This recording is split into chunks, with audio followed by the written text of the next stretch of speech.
We Americans like to say, the third time's a charm. Unfortunately for Ben and me, we only made it to 2.5 times, so we weren't charmed. Ben and I made 2 attempts at dating each other, and we failed. After that, we tried varying forms of relationships, from immaturely ignoring each other, to basic civility, to awkward friendship, to if I see you, I'm gonna fucking stab you.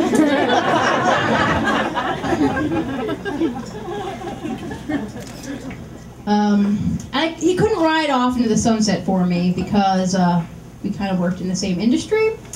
So, yeah, because I shat where I ate, people. Which is always a good thing to do. You should shit where you eat. This way, you don't waste anything.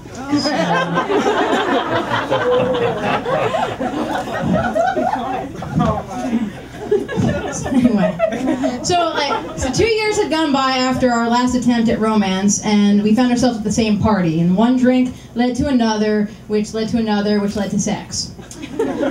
So we were having sex once or twice a week, but we weren't together.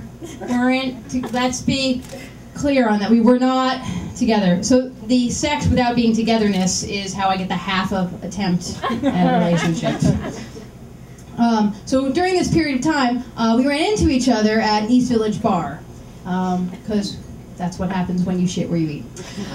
With our brains marinating in alcohol and our sexual relationship already reestablished, we began the negotiations of who would get to host the end of the evening.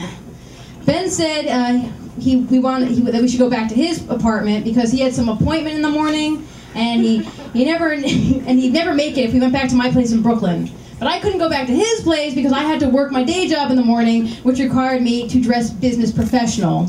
The problem is I don't usually dress business professional when I'm in an East Village bar where the bartender goes by Mangina.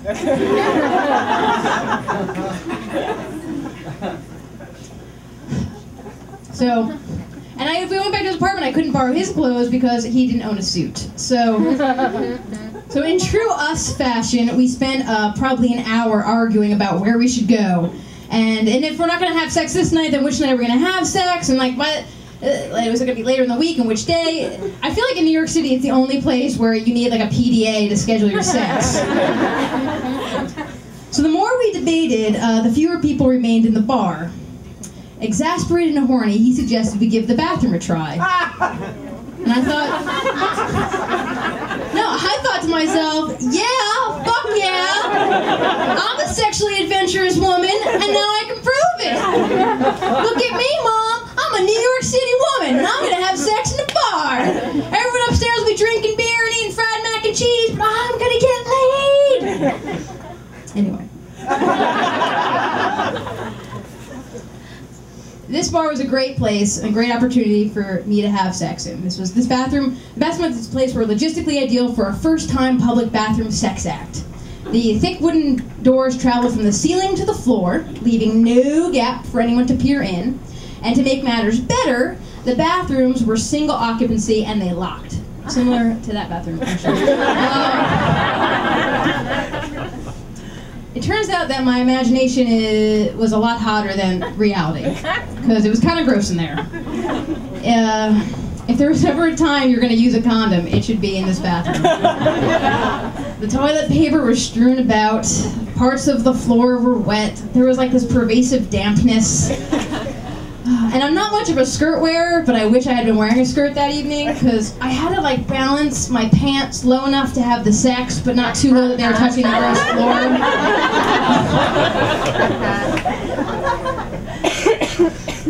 I should have just taken them off and like slung them over my shoulder.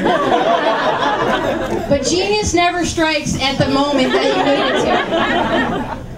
to. So alright, we get to it, and he lifts me up, which doesn't really work because he can't like keep me up, or he kind of can, but he's like has to lean back to hold me up, and it's kind of awkward, and it's not working.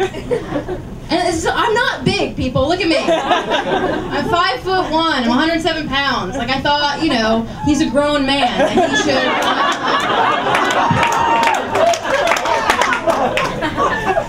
I'm the meanest person ever. Okay.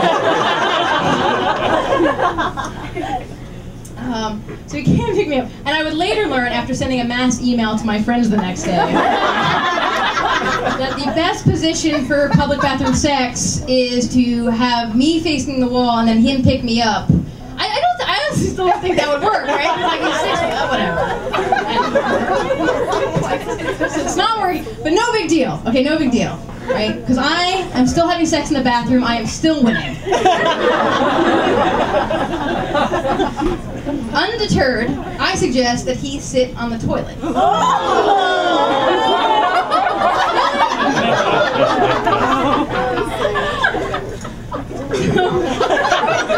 Like he's on the toilet. I honestly don't remember if it was a cover. Probably not. All right. I'm not sitting on the toilet. He said this story gets way worse. I didn't even think that was disgusting.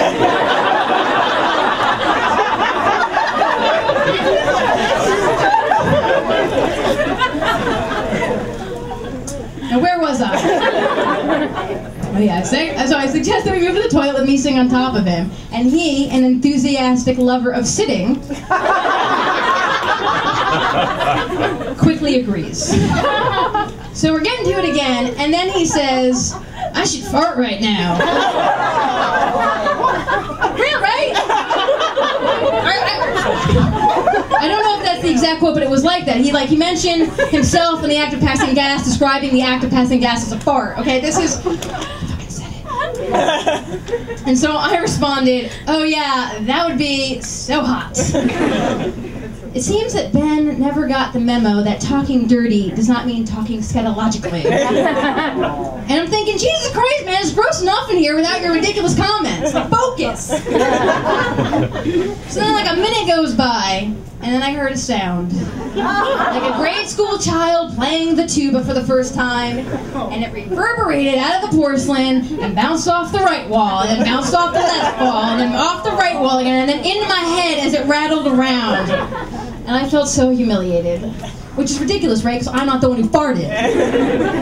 But I was the one who chose to have sex with him. And not for the first time! And that was the moment that I knew we did not work in any way. Not as friends, not as romantic partners, and definitely not as a couple engaging in public bathroom sex. The bar is gone now, people, but I will always have this memory. And so all will you.